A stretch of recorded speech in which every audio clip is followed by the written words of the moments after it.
যৌবন এবং ধন সম্পদ এ দুই মানুষকে বেশি পাপিষ্ট করে। এই দুইয়ের কারণেই মানুষ বেশি পাপের দিকে তথা লোভ লালসা কামনা বাসনা মোহ বিষয়রাশি বস্তুমোহ এগুলোর দিকে সে ছুটে বেড়ায়। এই দুই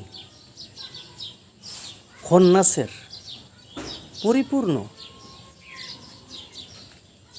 কন্ট্রোলে থাকে। খন্নাস এই দুইয়ের মধ্যে বেশি যুক্ত থাকে এবং এই দুই একজন মানুষকে পাপের দিকে বেশি ঠেলে দেয়। কাজেই যৌবন বয়সে একজন মানুষের উচিত